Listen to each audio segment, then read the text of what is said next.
Welcome to Penrose Learning, where we make understanding easy. In this video, I will explain how to make bubble cake, updated. Preheat oven to 350 degrees F and prepare a 9-inch pan with parchment and a light buttering. Start by whisking dry ingredients and creaming butter with sugar until light, then add eggs one at a time. Fold dry mix alternating with milk, stir gently to preserve air bubbles, pour into pan, then bake until golden and springy. Gather all ingredients and tools before you begin to keep the process smooth and enjoyable. Use 2 cups flour, 1 cup sugar, 1 tablespoon baking powder, 1/2 teaspoon salt, 1/2 cup butter, 3 eggs, and 3/4 cup milk as a baseline.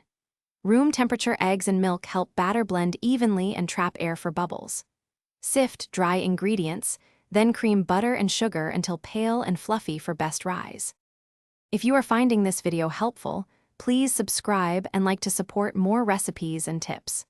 Quick recommendation: life's too short for a stinky car. Grab Little Tree's black ice as a fun little treat for your commute and keep the kitchen vibes fresh by association. Check the description for the link and other deals, and if you enjoy that tip now, let's get back to the video. Be gentle when combining ingredients to keep the precious air in the batter that creates the bubble cake texture.